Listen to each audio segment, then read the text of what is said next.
সরলীকরণের এর আগের পর্বগুলোতে আমরা সূত্র এবং বেসিক সরল নিয়ে আলোচনা করছি। তো আজকে আমরা মূলত এই সরলগুলো নিয়ে একটু আলোচনা করব। সরলগুলো আমি করে দিব আর কি, তবে সূত্রগুলো অবশ্যই আমাদের মুখস্থ থাকা লাগবে। আমি প্রয়োজনীয় সূত্রগুলো পাশে লিখে রাখছি। আরও অনেক সূত্র আছে, সূত্র অবশ্যই পড়তে হবে, কারণ সূত্র ছাড়া সরল সম্ভব না। তাই আমাদের অবশ্যই সূত্র পড়তে হবে। সূত্র যদি কারোর সমস্যা থাকে সেক্ষেত্রে আগের যে পর্বগুলো আছে সূত্র নিয়ে একটা আলাদা ভিডিও বানানো আছে, ওইটা আমি ডেসক্রিপশনে দিয়ে দিচ্ছি, ওই ভিডিওটা একটু দেখে নেবেন অবশ্যই।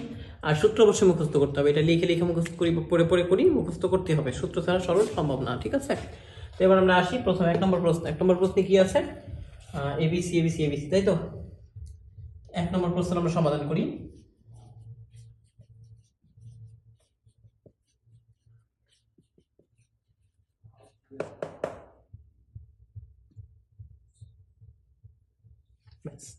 তো শুরুতে আমরা যেটা করবো, এরকম সাধারণত কি করতে হয়, কমন নিতে হয়, তাই না? আমরা দ্বিতীয় ক্লাসে বলছিলাম সরলীকরণের দ্বিতীয় পর্বে এটা বলা আছে যে এরকম অঙ্কগুলো সাধারণত কমন নিতে হয়। আরেক ধরনের অঙ্ক আছে যেগুলো হচ্ছে হোল নটাকে ভাঙতে হয়, তারপর আরেকটা আছে কার্তেশীয় গুণ করতে হয়। তো এই অঙ্কগুলো নিয়ম অনুসারে সেটা কি করতে হবে, শুধু কমন নিতে হবে। তো প্রথমে আমরা কমন নিই। এই দুটোর মধ্যে কি কমন যায়? সর্বোচ্চ কমন যেখান থেকে যায় ওইখান থেকে কমন নিতে হবে, তাই না? তো সর্বোচ্চ কমন এখানে কি যায়?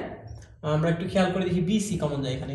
তো বিসি কমন নিলাম। বিসি কমন নিলে এই পাশে থাকলো কি এ, এবং এই পাশে থাকলো কি এ নট। হ্যাঁ, এ নট বা এবার। তো এই পাশে আমরা একইভাবে কমন নিব। এই পাশে কমন যায় কি আমাদের? এখানে যায় হচ্ছে বি নট, আর হলো সি কমন যায়। তো থাকলো কি এখানে এ, আর এখানে থাকলো হচ্ছে এ নট। তো এবার বিসি, এটা সূত্র পড়ছে কোন সূত্র? এই সূত্রটা, এ প্লাস এ নট সমান 1। তো ওই সূত্র অনুসারে সূত্রটা বসে আমরা।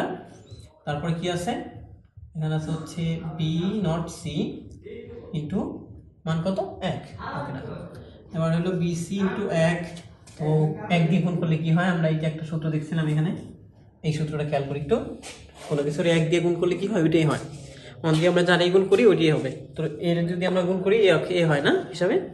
শর্টকাট বলছিলাম আমরা, দেখ 1 দিয়ে কোনো কিছু গুণ করলে ওইটাই হয়। 1 দিয়ে এর গুণ করলে এই হবে। তো সেইভাবে 1 দিয়ে যদি বি নট সি আমরা গুণ করি সেক্ষেত্রে বি নট সি হবে, বি সি গুণ করলে বি সি হয়। তো এবার আমরা এটার মানও 1 দিয়ে গুণ করলে এটাই হবে বিসি। এবার দুইটার মধ্যে আবার কমন দিব। কমন যায় কি? সি। সি কমন গেলে এই পাশে কি থাকলো? বি, আর এই পাশে থাকলো বি নট, ব্যাস। তো সি ইন্টু এটার মান কত? সূত্র আবার ওই যে 1 নম্বর সূত্র যেটা আছে ওইটা, এর মান কত? 1। 1 দিয়ে গুণ করলে আবার কি হয়? এই যে সূত্র এটা, সি। গুড। তো এখন আমাদের কি অ্যান্সার আসলো? সি। আশা করি এই সরলে কারো সমস্যা থাকার কথা না। এরকম সরল মানেই কমন নেওয়ার সূত্র ভালো না, আর কিছু না।